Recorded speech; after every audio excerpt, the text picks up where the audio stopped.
자, 다 함께 인사하겠습니다. 안녕하세요. 오늘 날씨가 좀 어떤가요? 예, 우울하죠, 날씨가. 비가 주룩주룩 내리고 좀 춥고 그렇습니다. 그래도 우리 하나님 말씀 들으러 여러분들 나오신 거 볼 때 참 대견하다라는 생각이 들고요. 또 하나님께서 그 주님 말씀으로 이렇게 따뜻하게 저희들을 녹여주시기를 바라는 마음이 있습니다. 오늘 특별히 많은 일들이 있어서 또 출타 중이신데, 특별히 이제 디모데학교 그 입학 설명회가 오늘 있었던 걸로 알고 있습니다. 그래서 오늘 좀 많이 보이지 않으시는 것 같습니다. 그렇게 이해해 주시면 좋겠고요. 오늘 말씀은 저와 함께 이제 사도행전 7장을 함께 공부하도록 하겠습니다. 사도행전 7장입니다. 함께 펴주시고요. 굉장히 60장까지 있어서 굉장히 긴 장이라서 제가 다 이 시간에 읽지는 못할 것 같고, 형제자매님들 한번 읽어 오셨으리라고 생각이 되어집니다. 그래서 제가 간략하게 이렇게 소개하는 정도로 이렇게 말씀을 드릴까 합니다. 오늘 이게 7장의 주제는 사명의 완수입니다. 완수, 사명의 완수. 달려갈 길을 마치고, 스데반의 이야기인데요. 스데반이 주님께서 주신 사명을 어떻게 끝까지 완수했는지, 그리고 그 달려갈 길을 마쳤는지 그것을 이제 기록하고 있습니다. 그래서 오늘 말씀은 사도가 아니죠. 스데반이 전했던 말씀, 그 말씀이 어떤 말씀이었는지, 마지막 메시지잖아요. 그리고 스데반이 순교당한 장면을 보면서 어떤 교훈을 좀 받고자 합니다. 지난 시간에 저희들 6장을 공부했는데 6장에서 일곱 일꾼들을 세우는 장면을 저희들이 보았죠. 그 일꾼 중에서 한 명이 스데반이었습니다. 근데 아시다시피 스데반은 성령과 지혜가 충만한 사람이었다라고 되어 있죠. 그래서 6장 8절입니다. 6장 8절에 보면은 스데반이 은혜와 권능이 충만했다. 또 10절에 보면 지혜와 성령이 충만했다 이렇게 나와 있습니다. 그래서 비록 이 스데반은 사도는 아니었지만 사도와 같이 큰 기사와 표적을 민간에게 행하면서 담대하게 하나님 복음을 증거했던 사람이었습니다. 그런데 이 스데반이 잡히게 되죠. 6장 10절 스데반의 지혜와 성령으로 말함을 그들이 능히 당하지 못하여 사람들을 매수하여 말하게 하되 이 사람이 모세와 하나님을 모독하는 말을 하는 것을 우리가 들었노라 하게 하고 백성과 장로와 서기관들을 충동시켜 와서 잡아가지고 공회에 이르러 거짓 증인들을 세우니 이르되 이 사람이 이 거룩한 곳과 율법을 거슬려 말하기를 마지 아니하는도다. 여기 어떤 몇몇 사람들이 스데반과 더불어서 논쟁을 하는 중에 이제 그들이 화가 나서 스데반을 이제 사람을 매수해서 거짓말을 하게 하고 여기 이제 백성과 장로와 서기관들을 충동시켜서 공회에서 그를 공개적으로 신문 내지는 재판을 하게 됩니다. 공개 재판이 또는 신문이 또는 논쟁이 이루어지고 그 결과로 마지막 7장 마지막 끝부분에 가면 이제 스데반이죠. 자꾸 스데반이 순교를 당하게 되는 장면이 나옵니다. 이렇게 구성이 되어져 있죠. 이 유대인들은 이제 스데반을 시기하게 되는 거죠. 빛과 어둠이 서로 함께할 수 없고 예수님 믿지 않는 사람들은 이유 없이 예수님을 싫어하기 때문에 예수님을 전하는 사람들을 싫어한다고 주님 말씀하셨습니다. 그래서 성령이 충만한 이 스데반을 보면서 마음의 시기와 질투가 가득해서 그를 미워하고 죽이고자 했던 것입니다. 왜냐? 스데반이 그들의 죄를 지적하는, 그리고 그를 통해서 성령의 능력이 나타나는 것을 보게 될 때에 그들이 두려워하면서 그들의 마음속에 찔림을 받았기 때문입니다. 흥미로운 사실은 우리가 사도행전 2장에 보게 될 때에 베드로가 복음을 전하게 될 때 동일하게 사람들이 똑같은 반응을 보입니다. 2장 38절에 보면은 베드로가 이르되 너희가 37절이죠. 사람들이 이 말을 듣고 마음에 찔려 베드로와 다른 사도들에게 물어 이르되 형제들아 우리가 어찌할꼬 하거늘 베드로가 이르되 너희가 회개하여 각각 예수 그리스도의 이름으로 세례를 받고 죄 사함을 받으라. 그리하면 성령을 선물로 받으리니. 성령에 충만한 이 사람들의 전도를 듣는 이 사람들의 반응이 두 가지로 다르게 나타납니다. 여기 베드로의 전도를 들은 사람들이 2장에서는 마음이 찔린 상태에서 내가 어찌할꼬 하면서 긍정적인 반응을 보이죠. 그럴 때 베드로가 너희가 예수 이름으로 세례를 받고 죄 사함을 받으라 했을 때에 그들이 그 말씀에 순종해서 세례를 받고 회개하고 예수님께로 돌아옵니다. 그러나 동일한 성령의 역사임에도 불구하고 이 7장에 와서 또 6장 마지막 절과 마지막 부분과 7장에 와서는 이 사람들이 말씀을 듣고 마음이 찔려 가책을 받긴 했지만 강팍한 마음으로 그 말씀을 거부하고 결국은 회개하지 않고 스데반을 죽입니다. 이렇게 성령의 역사에 대해서 서로 다른 반응들이 나타나는 것이 오늘날 저희들이 볼 수 있는 또 현실이기도 한 것 같습니다. 여튼 스데반이 이렇게 성령이 충만해서 말씀을 전하다가 이제 체포가 되었고 신문을 받게 됩니다. 그때 대제사장 앞에서 7장 1절에 신문을 받게 되는데 2절 이하에서 스데반이 자신이 가진 그 믿음에 대해서 변명을 합니다. 다시 말해서 그들이 스데반에 대해서 얘기하고 있는 것, 다시 말해서 6장 13절에 이 사람이 거룩한 것과 율법을 거슬러 말하기를 마지 아니하는도다. 그 14절에 그의 말이, 그러니까 스데반의 말에 이 나사렛 예수가 이곳을 헐고 또 모세가 우리에게 전하여 준 규례를 고치겠다 함을 우리가 들었노라. 이 거짓말이죠. 스데반이 이러한 주장을 하지 않았고 그들이 이 말씀을 오해하고 또는 곡해했습니다. 그래서 이 스데반이 문맥적으로 봤을 때에 그 고소당하는 고소의 두 가지 이유는 첫 번째 성전을 더럽혔다, 두 번째 율법을 어겼다라는 것이었습니다. 율법을 어겨도 된다 또는 율법을 피하려고 했다라고 하는 것이었고 성전을 이 사람이 더럽혔다, 성전을 모독하는 말을 했다. 이 두 가지 죄명이었습니다. 그에 대해서 스데반이 이 7장에 와서 그렇지 않다는 것을 이스라엘 역사를 통해서 증거하고 있는 것이죠.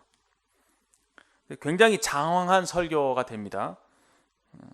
어디서부터 시작하냐면은 그들의 조상 아브라함 때부터 시작합니다. 그래서 아브라함 때, 그다음에 이삭, 야곱, 요셉, 그 다음에 모세, 여호수아, 솔로몬, 다윗, 솔로몬 이렇게 역사적으로 시간 순서대로 말씀을 증거하고 있습니다.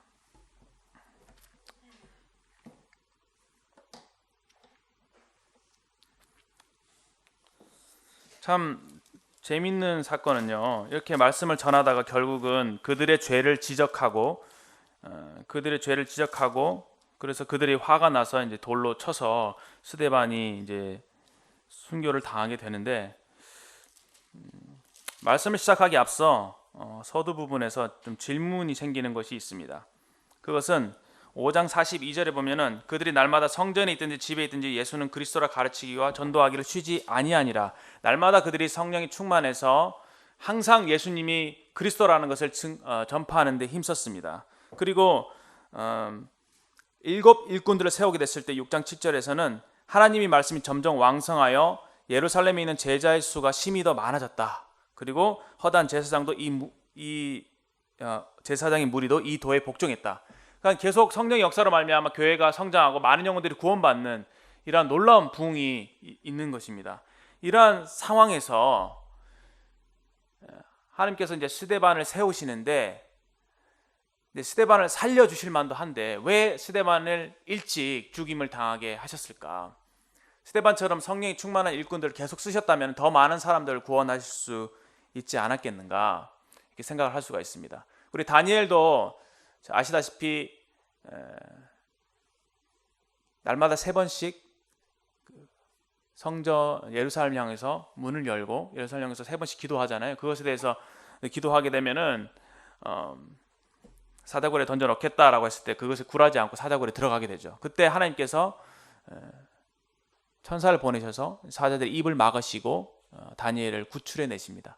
하나님은 그러한 분이시거든요. 그러한 능력 있는 분이시고 자신의 말씀을 증거하는 그 메신저들을 보호하시는 그런 하나님이신데 왜 여기 7장에 와서는 스데반의 이러한 순교를 허락하셨을까? 그것도 그냥 죽는 것도 아니고 돌에 맞아 죽거든요. 굉장히 비참하잖아요. 가운데 스데반을 세워놓고 주변에 있는 사람들이 돌을 던져갖고 그 돌무더기를 쌓아서 피가 막 피투성이가 되겠죠. 그다음 뇌진탕 걸리기도 하겠죠. 뭐 이렇게 상상조차 할 수 없을 만큼 처참한 죽음을 맞이하게 하십니다. 왜 그러한 죽음을 허락하실까? 더 스데반을 사용하실 수 있지 않으신가? 왜 이렇게 훌륭한 일꾼을 일찍 데려가시는가? 이러한 부분에 대한 질문을 하게 됩니다. 결국 왜 하나님께서 순교라는 것을 허락하시는가에 대한 질문으로 오늘 말씀을 시작하고자 하는 것입니다. 끝날 때쯤 돼서 제가 그것에 대해서 나름 생각한 그런 답변을 한번 드리고 싶은데 혹시 분반해서 더 교제 나누고 싶으신 부분이 있으시다면 또 교제를 나누시면 좀 좋을 것 같습니다. 여러분들의 상상력을 발휘해서 하나님의 그 뜻을 한번 분별해 보시기 바랍니다. 오늘 말씀은 두 부분으로 나누어지는 첫 번째는 스데반이 어떻게 하나님 말씀을 증거했는지 스데반이 증거했던 그 설교의 내용을 잠깐 살펴보고요. 그 설교를 한 결과로 더 사람들의 마음이 강팍해지고 더 미움이 가득해서 결국은 죽임을 당하는데 그 스데반이 어떤 간증을 남기는지, 그래서 스데반의 설교와 스데반의 간증이라고 하는 두 부분을 나누어서 한번 생각해 보도록 하겠습니다.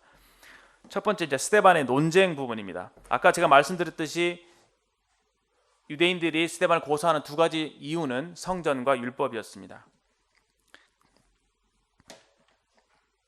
그에 대해서 스데반은 역사적으로 어떻게 성전이 지어지게 되었고 어떻게 율법이 그들의 손에 주어지게 됐는지를 말씀하고 있습니다.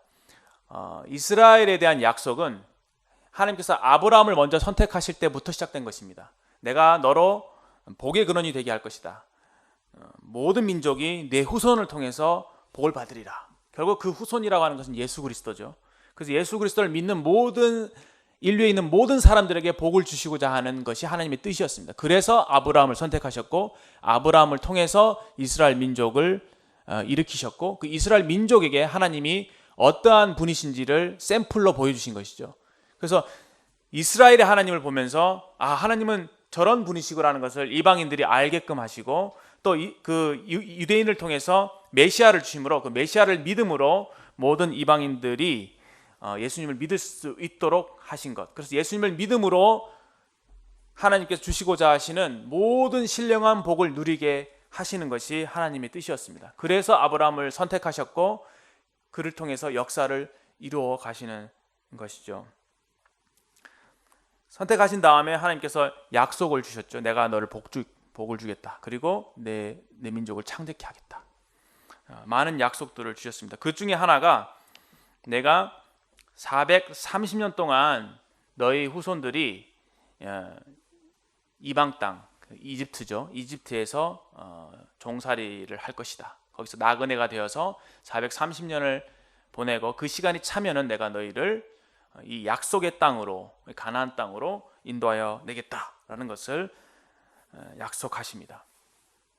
그리고 난 뒤에 그 약속을 이루시기 위하셔서 요셉을 종으로 팔려가게 하시죠. 원래는 요셉이 죽을 뻔했잖아요. 근데 이렇게 저렇게 해서 결국 목숨을 부지하고 보디발의 종으로 애굽에 팔려가게 됩니다.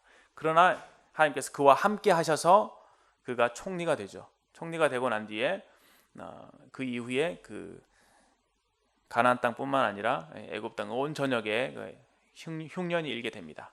그래서 어쩔 수 없이 이스라엘 백성들이 애굽으로 내려오게 되죠. 그때 요셉과 야곱 또 그 야곱의 자녀들이 아들들이 이렇게 서로 만나게 되고 그때 이제 모든 야곱의 식구들 약 70여 명에 되는 야곱의 식구들이 애굽으로 이집트로 내려와서 살게 됩니다. 거기에서 430년을 지나면서 인구가 얼마만큼 불어났냐면 250만 명 정도까지 불어납니다. 한 가족, 부족 또는 시족 사회에서 한 국가가 형성되게 되는 거죠. 이것이 바로 하나님의 뜻이었던 것이죠. 이방 땅인 애굽, 그 이집트에서 이스라엘 백성들을 크게 창대케 하시고 그들을 다시 약속의 땅으로 인도하여 드리고자 하신 것이 하나님의 뜻이었습니다. 하지만 이스라엘 백성들은 문제가 있었습니다. 무슨 문제였느냐? 430년 동안 그 애굽에서 종살이 하는 동안에 하나님에 대해서 다 잊어버렸어요. 그들이 귀로는 부모님이나 할아버지들을 통해서 귀로는 하나님이 어떠한 분이셨는지에 대해서 역사를 이제 들어왔지만 실제로 그들이 하나님을 아는 지식이 없었던 것이죠. 경험이 없었습니다. 그래서 비록 모세를 통해서 일으켜서 그들을 이스라엘 땅, 그 애굽 땅에서 구원해 내셨지만 그들의 마음에는 하나님을 알지 못하는 불신이 자리 잡고 있었던 것이죠. 그래서 하나님께서는 광야 40년 동안 그들을 훈련시키십니다. 그러나 그들이 믿지 아니함으로 1세대들은 다 가나안 땅에 들어가지 못하고 오직 2세대들만 가나안 땅에 들어가고 여호수아와 갈렙을 제외한 2세대들만 그 가나안 땅에 들어가게 됩니다. 그래서 여호수아를 통해서 가나안 땅을 정복하게 하시고 땅을 분배하게 하시고 그 가나안 땅에 살게 하시죠. 그렇게 하나님은 자신의 약속을 지키십니다. 그 이후에 이제 사사 시대를 지내서 어떻게 되죠? 그 통일 왕국이 시작되죠. 사울, 다윗, 솔로몬까지 이르는 아주 튼튼한 왕국을 이룩하다가 솔로몬의 범죄, 그 이방신을 섬기는 범죄로 인해서 이스라엘 왕국이 둘로 나뉘어지게 됩니다. 여튼 솔로몬까지 오면서 하나님께서 이제 솔로몬 때 이르렀을 때에 성전을 완성하게 하시죠. 근데 여기서 초점이 뭐냐면은 율법과 성전에 관한 것이었습니다. 하나님께서 그렇게 이스라엘 백성들을 이집트에서 구원해 내셨지만 그들이 광야 생활하는 중에 그들의 또 율법을 주셨지만 그들이 율법을 지키지 않았다고 하는 것입니다.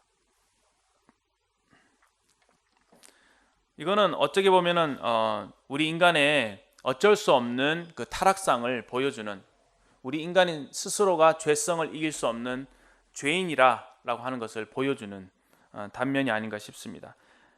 그들이 하나님과 첫 번째로 언약을 맺을 때에 내가 이러한 율법을 너에게 줄 테니 너희가 이 율법을 지킬 수 있느냐라고 했을 때 그들은 교만하게 하나님 앞에서 우리가 이 율법을 다 지킬 수 있습니다라고 얘기했습니다. 그러나 실제로 그들의 마음에 일어나는 죄의 본성을 그 스스로가 이길 수가 없었던 것이죠. 그래서 그들은 하나님의 말씀을, 그 율법을 지키지 않고 순종하지 않습니다. 아니, 순종하지 못합니다. 하나님 그걸 아셨음에도 불구하고 그들에게 율법을 주시지요.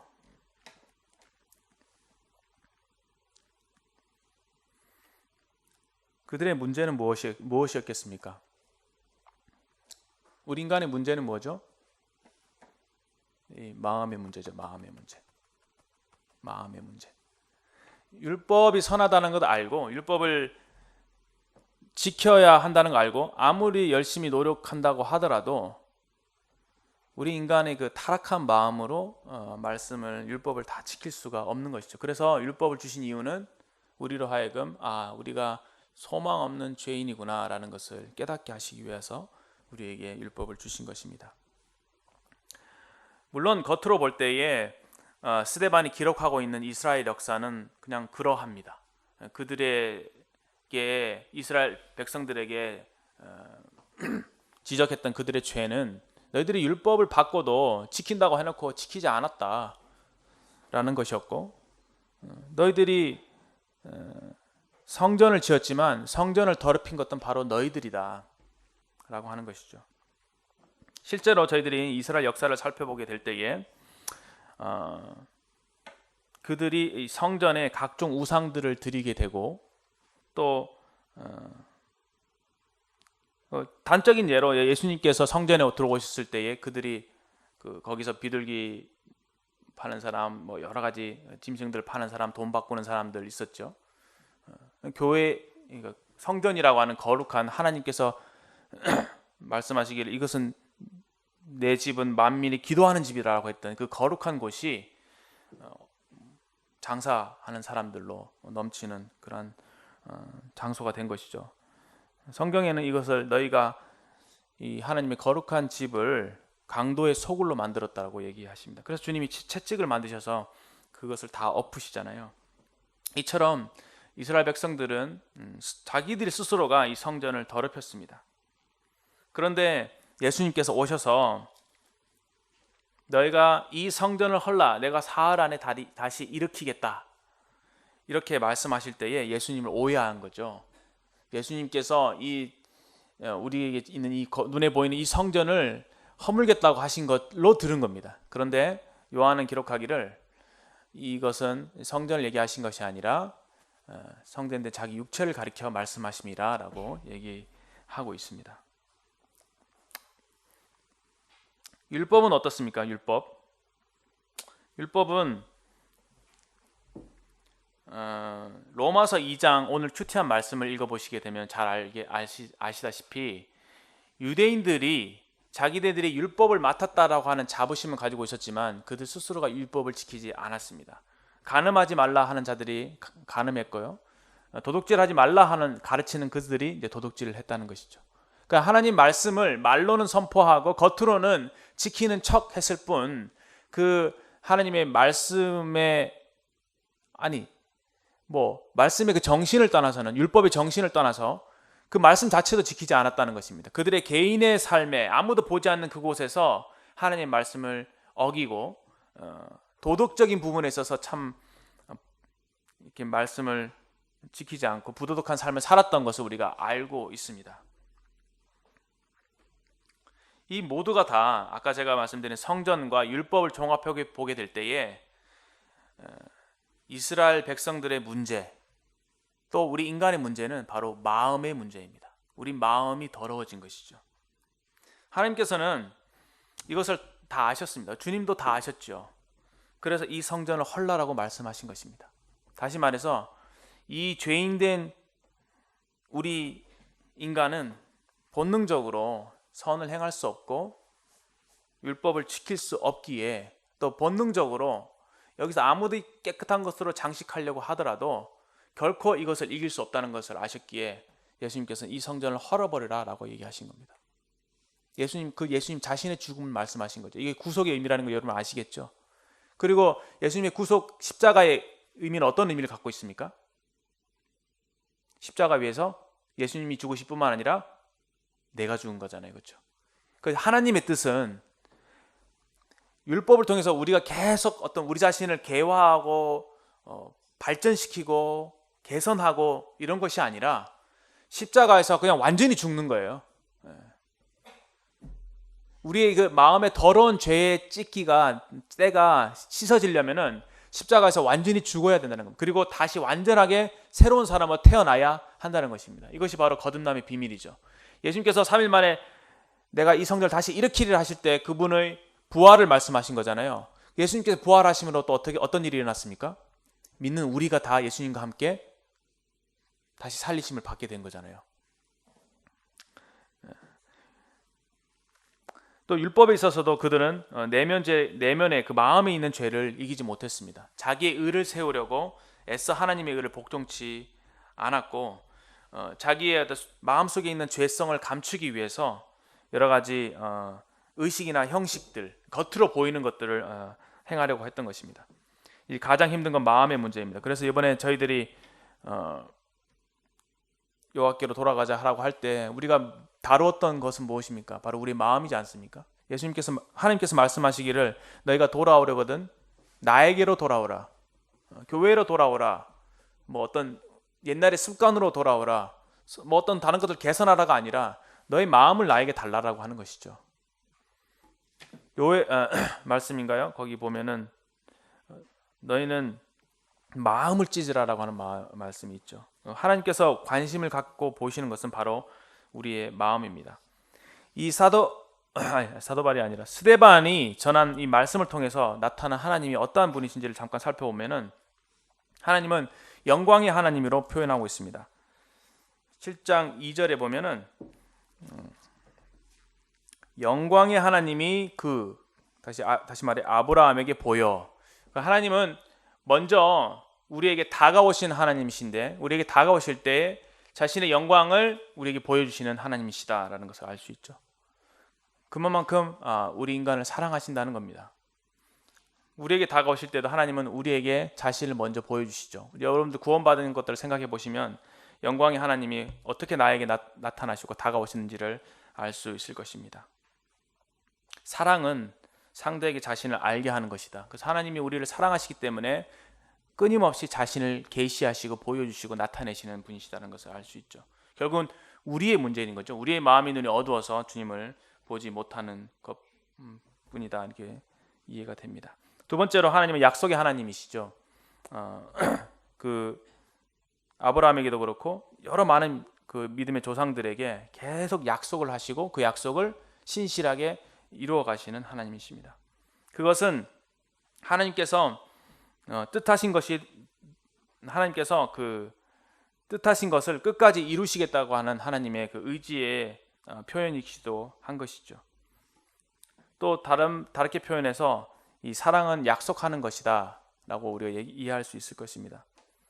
사랑하는 사람이 있을 때 또 많은 약속들을 하게 되잖아요. 하나님께서 우리를 그만큼 사랑하시기 때문에 항상 우리에게 약속을 주시는 분이심을 우리가 알 수 있습니다. 성경이라는 것은 신약, 구약으로 이루어져 있는데 다 하나님의 약속으로 구성된 약속이 참 총체잖아요. 그래서 하나님은 참 우리를 사랑하시기 때문에 약속하시는 분이시다. 그 사랑이라는 것은 서로 간의 신뢰를 바탕으로 하기 때문에 서로 약속을 하고 또 약속을 지키는 그런 관계가 성립되게 되는 것이죠. 또 세 번째로는 하나님은 함께 하시는 하나님이시다라는 것을 알 수 있습니다. 요셉을 사랑하심으로 그가 종으로 팔렸을 때에 그를 그냥 내버려 두신 것이 아니라 그와 함께 하셔서 그로 형통한 사람이 되게 하십니다. 사랑은 함께 하는 것입니다. 성전을 통해서 성전을 만들려고 하신 이유는 하나님께서 우리와 함께 하시기 위하심이라는 것을 우리가 알 수가 있죠. 성전에 관한 부분을 좀 보시면은 우리 7장 48절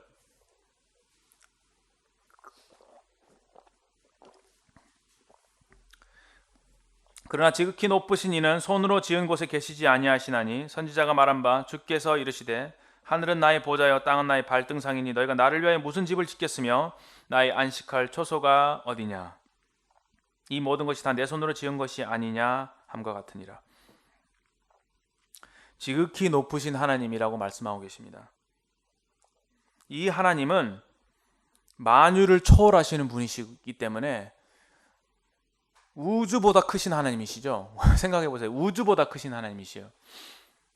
끝과 끝이 없으신 하나님, 영원하신 하나님. 정말 그 어느 것도 그분을 가둘 수가 없는 것이죠.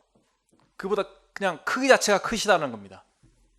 이분이 손으로 지은 전에 곳에 계시지 아니하시는 것이 당연하겠죠. 그렇죠? 주님 말씀하십니다. 하늘이 나의 보좌요 땅은 나의 발등상이니 너희가 나를 위하여 무슨 집을 짓겠으며 나의 안식할 초소가 어디냐. 하나님이 안식할 초소가 어디입니까? 하나님이 집이 없으십니까? 하나님이 무엇을 찾고 계십니까? 하나님이 왜 이스라엘 백성들에게 성전을 지으라고 하셨습니까? 그 하나님이 집이 없어서 나를 위한 집을 지어달라고 한 겁니까? 솔로몬이 성전을 지을 때 자기 왕궁을 짓는 데 걸리는 시간이 성전을 짓는 시간보다 더 들었다고 합니다. 그렇죠? 성전을 짓는 신용만 하고 아무리 아름답게 성전을 지었다 하더라도 자기 왕궁을 더 아름답게 꾸몄다는 것이죠. 하나님 그걸 보시면서 참 어떤 마음이 드셨을까? 여기 저는 49절 말씀이 제 마음을 참 울립니다. 너희가 나를 위하여 무슨 집을 짓겠으며 나의 안식할 처소가 어디냐? 여러분, 이 말씀이 어떻게 들립니까? 여러분들에게는 주님이 그러시죠. 나의 안식할 처소가 어디냐고. 주님이 무엇을 찾고 계십니까? 어느 집을 찾고 계십니까? 어느 곳에서 안식하기를 원하십니까? 바로 여러분과 저의 마음이죠. 우리 마음에 들어오기를 원하시는 겁니다. 우리와 함께 하기를 원하시는 하나님이시죠. 아무것도 부족함이 없는 분이 무엇이 부족한 것처럼 인간 세계를 비집고 들어오시는 거죠. 그 성전이라는 것은 제한적으로 하나님을 가둘 수 있는 장소였잖아요. 1년에 한 번만 대제사장이 아주 엄격한 기준을 가지고 피를 가지고 그 하나님 계신 곳에 들어갈 수 있었던 그 엄격한 장소입니다.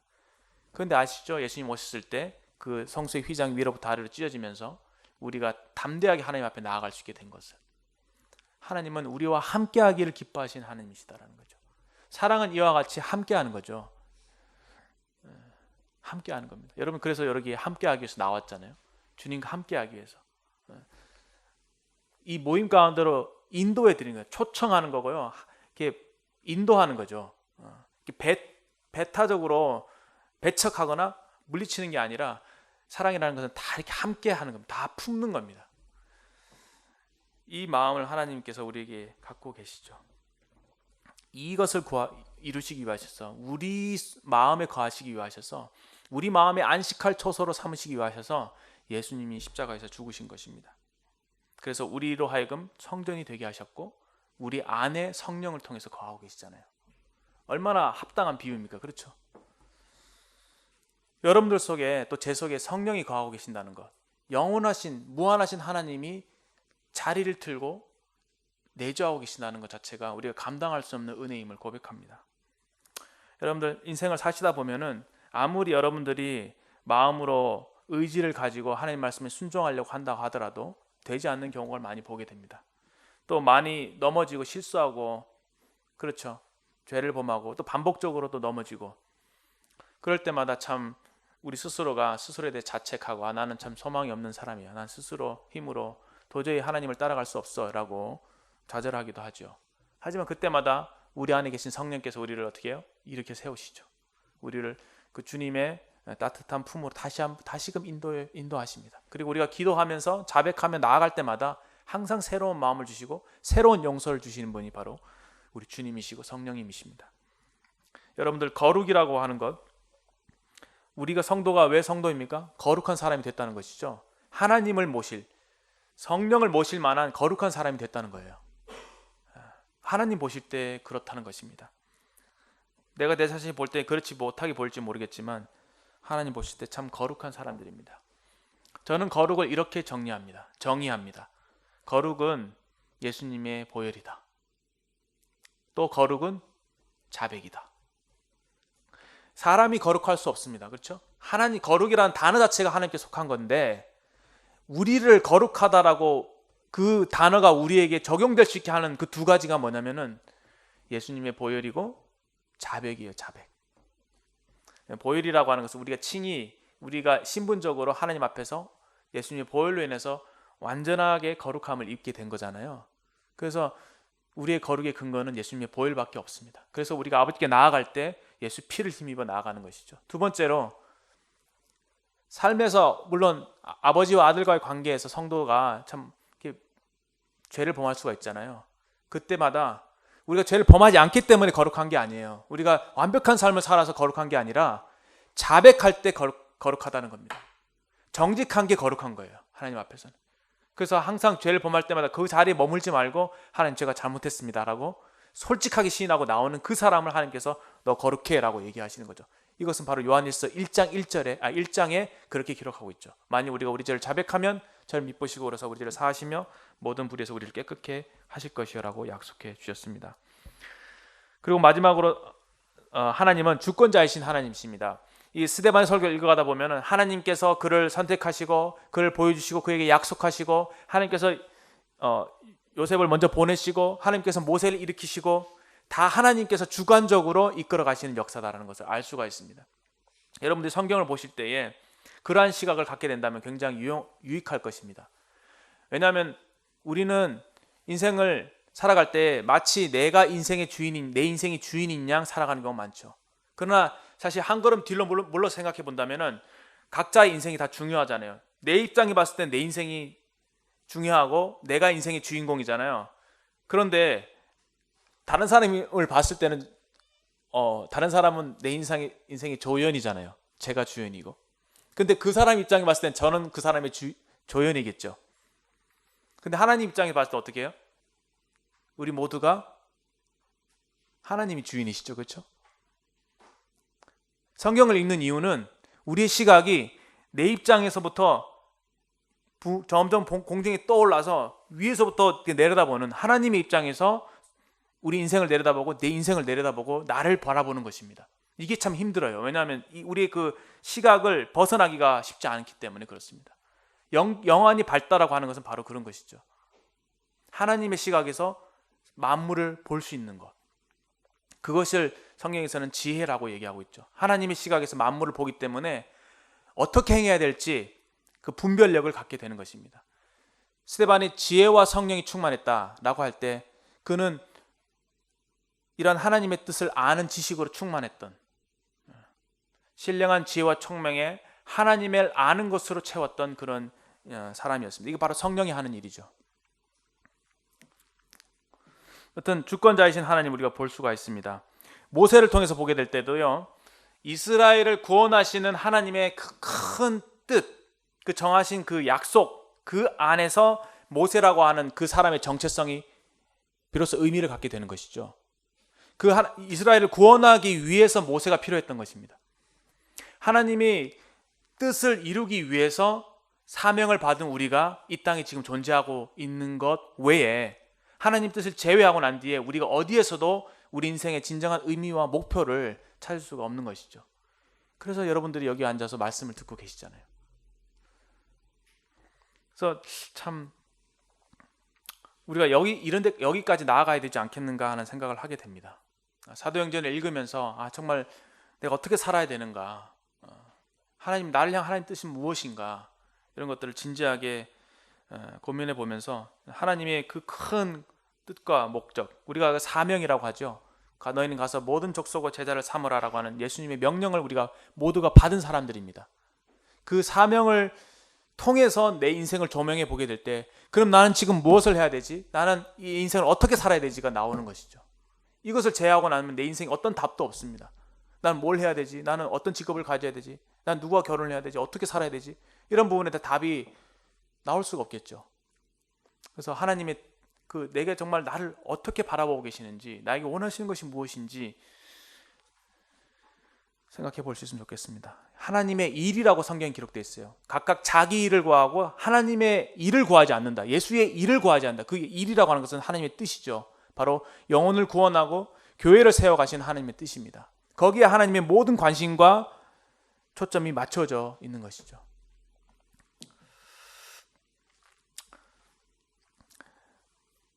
스데반을 통해서 스데반이 성령님을 통해서 이스라엘의 죄를 지적합니다. 그가 성전을 더럽힌다, 율법을 지키지 않는다라고 하는 그 두 가지 혐의를 받았죠. 근데 그가 설교를 통해서 그것을 변호하면서 오히려 반대로 이스라엘의 죄를 지적하죠. 이것이 성령의 역사입니다. 여러분들, 성령은요 진리의 영이고 성령은 거룩한 영입니다. 아까 제가 거룩에 대한 것은 말씀을 드렸죠. 진리의 영입니다. 진리의 영은 뭐냐면은 의에 대하여, 죄에 대하여, 심판에 대하여 증거하시는 분이에요.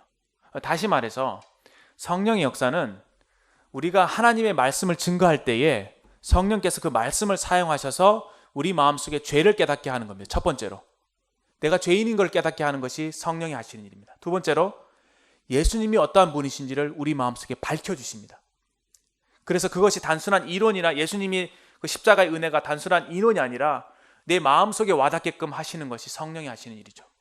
죄를 지적하고 예수님을 증거하는 일.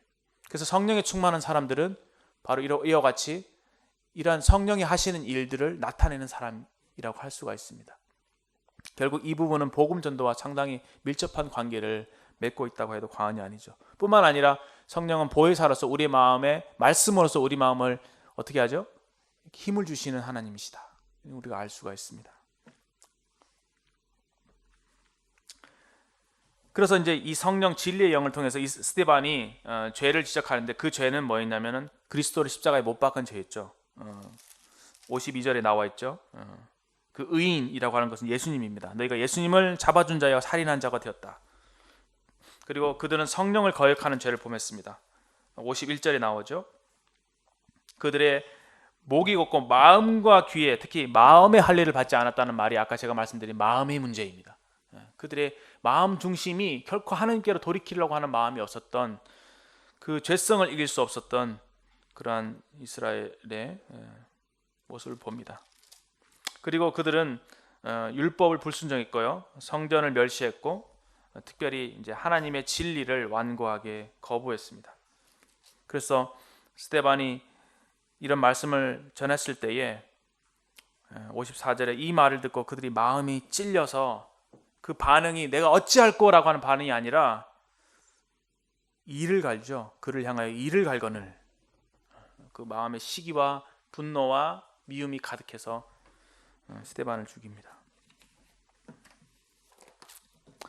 마지막으로 스데반의 순교의 장면을 보겠습니다. 아이고, 첫 번째 부분에 제가 많은 스데반이 해야 될 설교를 제가 하는 바람에 제가 많은 부분을 할애하게 됐는데, 제가 얘기하고 싶으면 사실 스데반의 이 간증에 대한 부분입니다. 이것은 영화의 순간입니다. 가장 영화로운 순간입니다. 그리스도인들이 꿈꿀 수 있는 가장 최고의 로망입니다. 가장 영광스러운 순간, 영화죠. 죽을 때 가장 아름답게 죽는 것, 그것이 우리 그리스도인의 소망입니다. 어떤 분은 스데반은 제대했다라고 얘기해요. 제대했다. 주님을 닮는 그리스도의 장성한 분량에 이르러서 예수님의 모습을 보여주면서 하늘로 올라간, 영화롭게 영화된, 그렇죠?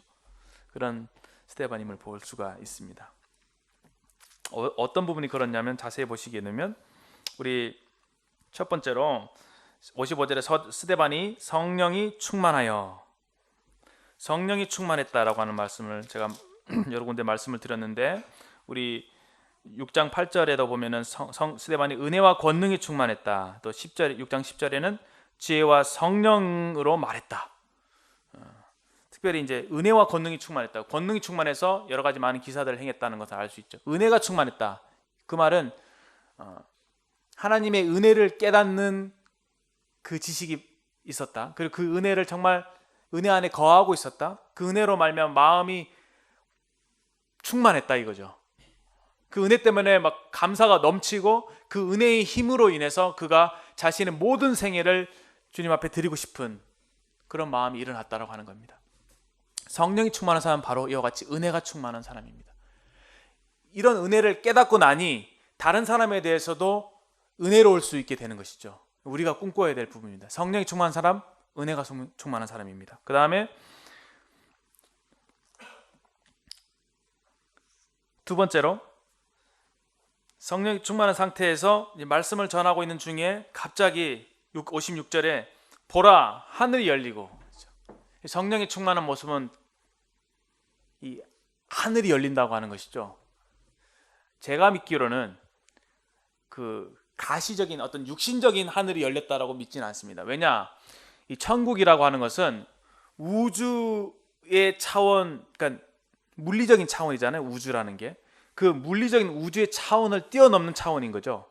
다른 말로 하면 뭐 4차원이라고 얘기할 수 있을지 모르겠습니다. 그러니까 인간의 눈으로는 볼 수가 없는 것입니다.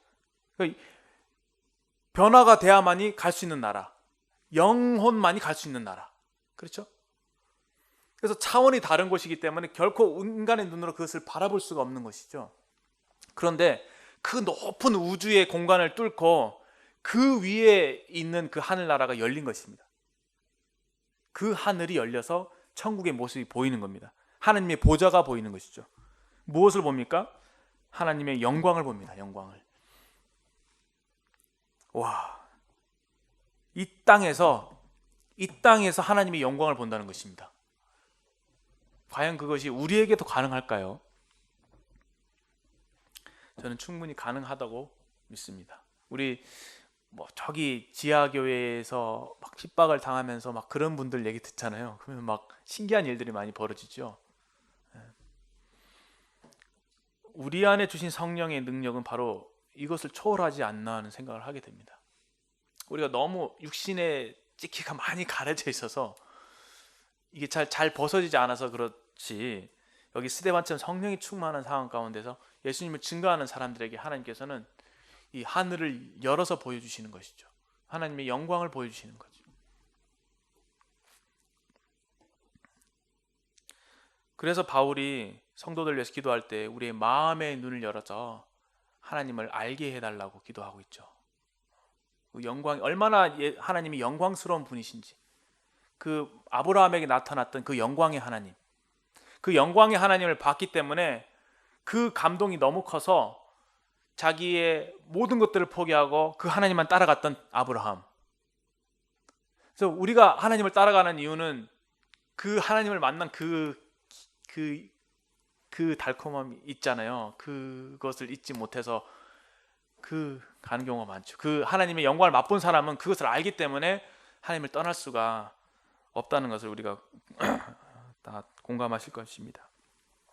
하늘이 열리고 하나님의 영광과 또 무엇을 봅니까? 예수께서 하나님 우편에 서신 것을 본다. 원래는 예수님은 하나님 보좌 우편에 앉아 계십니다. 앉아서 그 하나님과 함께 만유를 통치하시죠. 모든 이름 위에 뛰어난 이름을 가지시고 절대 주권자로서 세상을 통치하는 분이 바로 우리 주님이십니다. 그런데 이 순간에 주님의 마음이 얼마나 기쁘셨든지 자리에서 벌떡 일어나서 스데반을 내려다보고 계신 것이죠. 결정의 순간, 아주 영광스럽고 결정적인 순간에 모든 사람이 다 일어나잖아요. 축구 경기를 보다 보면 그 골이 들어갈 그 찰나에, 그렇죠? 모든 사람이 들어갔을 때 모든 사람이 그 영광스러운, 역전승을 거둔 거나 뭐 우승을 하게 될 때 역전승을 거둔 거나 그럴 때 다 일어나서 막 환호하면서 박수를 치잖아요. 그렇죠? 이런 비유가 좀 차원 낮은 비유여서 죄송합니다만, 그 영광스러운 그 스데반의 모습을 보면서 예수님께서 너무 마음이 기쁘셔서 자리에서 벌떡 일어나셔서 그들을 맞으시는 겁니다. 비록 우리가 순교의 순간에 이르지는 못한다 할지라도 우리의 영안이 밝아져서 우리 주님의 이러한 모습을 볼 수 있다면 얼마나 좋을지 모르겠습니다. 히브리서 12장 1절에 3절에 보면은 하늘에 허다한 증인들이, 구름같이 둘러는 허다한 증인들이 있다라고 말씀하고 계십니다. 그래서 아마 예수님이 서시고 그 주변에 하늘나라의 많은 그 증인들, 많은 앞서간 믿음의 선배들이 스데반을 바라보면서 같이 기립해서 이제 박수를 치면서 응원하고 있었을 거라고 저는 상상해 봅니다.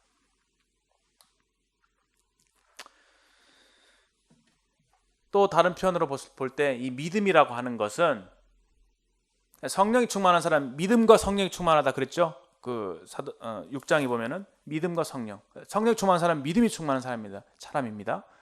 믿음이 충만한 사람은 볼 수 없는 것을 볼 수 있는 눈을 갖게 되는 것이죠.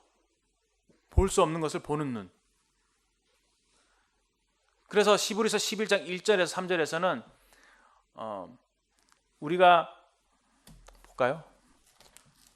히브리서 12장 1절에서 3절, 이 부분과 좀 관련된 말씀이라 생각해서 한번 찾아봤습니다. 히브리서 12장 1절 3에서부터 3절. 이러므로 우리에게 구름같이 허다한 증인들이 있으니 모든 무거운 것과 얽매기 쉬운 죄를 벗어버리고 인내로서 우리 앞에 당한 경주를 경주하며 믿음의 주여 또 온전케 하신 이인 예수를 바라보자. 그는 그 앞에 있는 기쁨을 위하여 십자가를 참으사 부끄러움을 개의치 아니하시더니 하나님의 보좌 우편에 앉으셨느니라.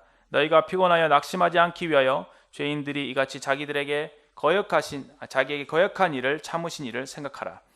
여기 우리에게 허다한 증인들이 있다. 그래서 모든 무거운 것과 얽매기 쉬운 죄를 다 벗어버리고 인내로서 우리 앞에 당한 경주를 경주하자라고 말하고 있습니다. 믿음의 주여 또 온전케 하시는 예수님을 바라보자. 성령이 충만한 사람, 바로 이와 같이 우리 믿음의 눈을 뜨게 해서 예수님을 보게 합니다. 그분이 바로 우리의 목표가 되시죠. 그분은 어떤 분이십니까? 그 앞에 있는 즐거움을 위해서 십자가의 부끄러움을 개의치 않고 참으신 분이십니다.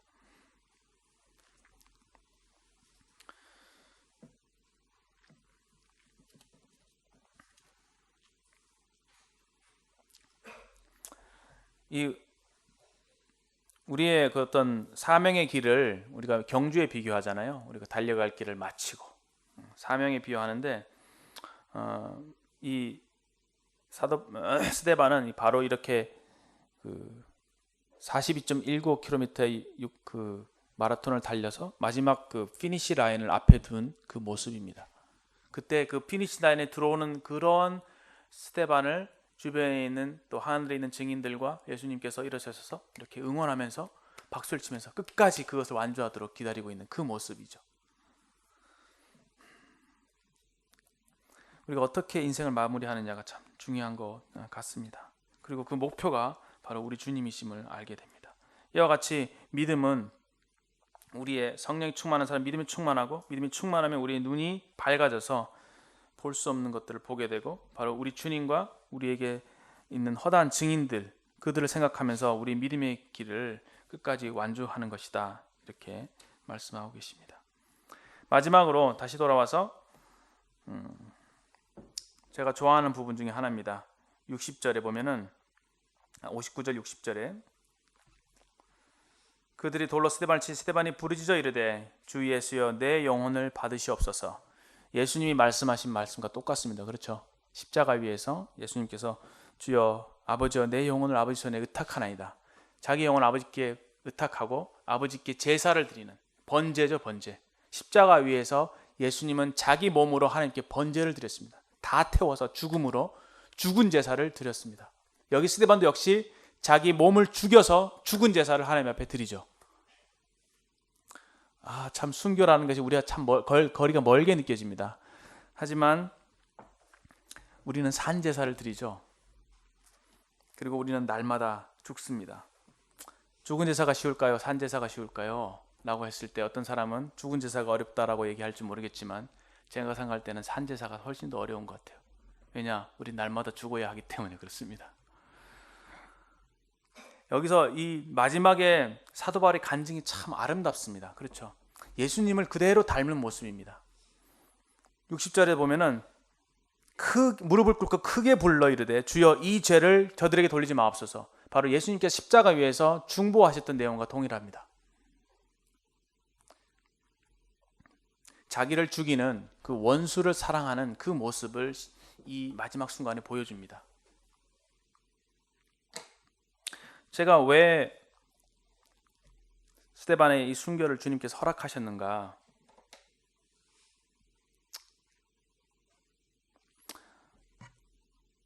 그런 질문에 대한 답을 제가 드린다고 했죠.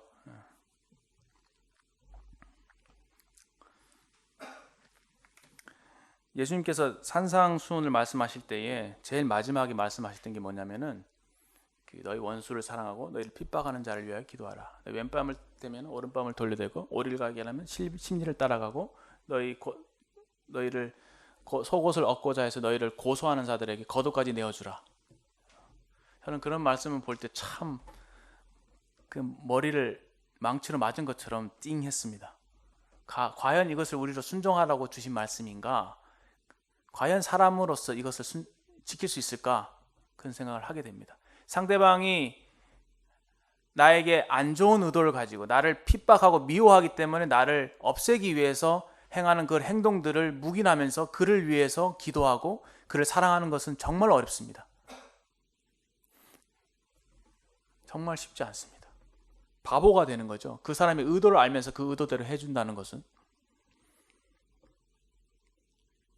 근데 예수님께서는 그것이 사랑이라고 말씀하십니다. 그것이 예수님의 사랑이다라고 말씀하시죠. 우리가 전파하는 복음은 바로 이런 주님의 사랑을 전하는 것입니다. 단순하게 나를 사랑하는 사람을 사랑하는 것이 아니라 예수님께서 그러셨죠. 너희가 너희를 사랑하는 사람을 사랑하면 무슨 칭찬이 있겠느냐? 죄인들도 그렇게 하지 않느냐? 제가 주님을 섬기면서 참 어려운 부분 중에 하나가 바로 이것입니다. 저는 저를 사랑하는 사람을 사랑합니다. 근데 제가 사랑스럽지 않거나 제가 사랑할 수 없는 사람은 사랑할 수 없다고 주님 앞에 얘기합니다. 근데 주님이 그 사람을 섬기라고 그 사람에 가서 친절을 베풀라고 하시면 참 힘들어합니다. 그런데 주님께서 만약에 저를 미워해서 저에게 핍박을 가하는 그 사람에게 그를 사랑하고 그를 위해서 기도하라고 말씀하신다면 저는 참 주님 앞에서 참 어려울 것 같아요. 그게 저희 본능입니다. 우리 인간의 본능이죠. 근데 사도 바울은 그렇게 했습니다. 이런 예수님을 알았다는 것이죠. 그것을 그냥 지식적으로 안 게 아니라 그 예수님의 마음을 그대로 가지고 있는, 그리고 그대로 그 동일한 마음을 나타내는, 사명의 완수라고 했죠. 사명의 끝은 어디냐? 끝판왕이라 하잖아요. 사명의 끝판왕, 내 몸으로 예수님의 이 원수를 사랑하는 이 무조건적인 사랑을 실천하는 거예요. 말로 하는 게 아니라 몸으로 보여주는 겁니다. 우리 예수님이 말로만 내가 너희를 사랑해, 노래를 지어서 사랑해, 하늘에서 음성으로 사랑해 이렇게 말씀하시지 않으셨죠. 인간이 못 깨달으니까, 예수님이 얼마나 우리를 사랑하시는지 못 깨달으니까 어떻게 하셨어요? 그냥 내려오셔갖고 십자가에 죽으셨어요. 그냥 보여주신 거죠. 내가 이렇게 사랑한다고. 참, 우리가 하나님의 사랑이 때로 의심스러울 때 십자가를 봅니다. 그렇죠? 아, 나를 사랑하시는구나. 그것이 참 지울 수 없는 그 하나님의 사랑의 징표입니다. 우리의 몸으로 이러한 사랑을 실천해 보일 때에 그 어떤 말보다도 더 큰 목소리를 바라는 것이죠. 이 순교는 그러한 의미를 담고 있다고 생각합니다. 잘 아시겠지만 우리 한국의 평양에 오셨던 토마스 선교사 얘기하시죠? 자기를 죽이는 그 사람 앞에 성경을 던지면서 이렇게 복음을 전하면서 죽어갔던, 그래서 그를 죽였던 그 사람이 성경을 읽고 그것이 발단이 돼서 평양에 큰 붕이 일어났던 그 토마스 선교사 얘기. 짐 엘리엇 아시죠? 자기를 죽이는 사람들에게 자기 목숨을 맡기면서 5명의 그 선교사들이 죽어갔잖아요. 그 이후로 얼마나 많은 선교의 붐이 일어났고 또 에콰도르에 복음의 문이 열려서 거기에 많은 영혼들이 구원받게 되는 역사를 일어난 것을 보게 됩니다. 하나님은 이것을 기뻐하시죠. 하나님은 이런 것들을 통해서 일하기를 기뻐하십니다. 왜 그러느냐? 왜 굳이 그렇게 하셔야 되느냐? 그 예수님의 십자가의 보혈의 공로가 너무 귀하기 때문에 그렇습니다. 그래서 그런 죽음을 통해서 예수님을 증거할 수 있게 하시는 것은, 그것은 하나님의 큰 은혜입니다. 그 영광이죠. 그 영광에 동참할 수 있게 하시는 큰 은혜이죠.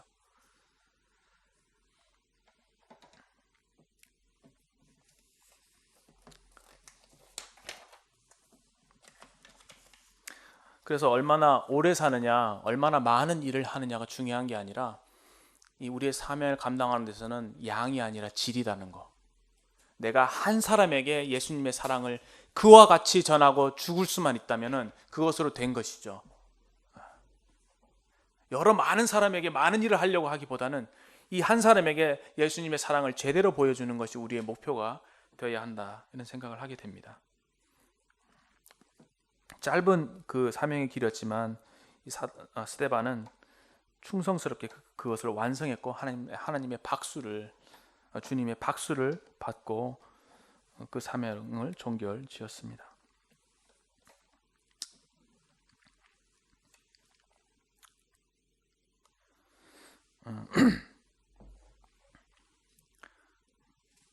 뭐 마무리를 이제 거의 다 한 것 같네요. 제가 이제 할 얘기는 다 한 것 같고요. 성령에 충만한 사람, 바로 이와 같은 사람인데, 마지막 부분에서 사실 이 순교라는 것이 우리 모두에게 주어지는, 공통적으로 주어지는 것은 아니라고 생각합니다. 특정한 사람에게 주어지는 은혜이지만, 저거 앞서 말씀드린 것처럼 산제사가 죽은 제사보다 어렵잖아요.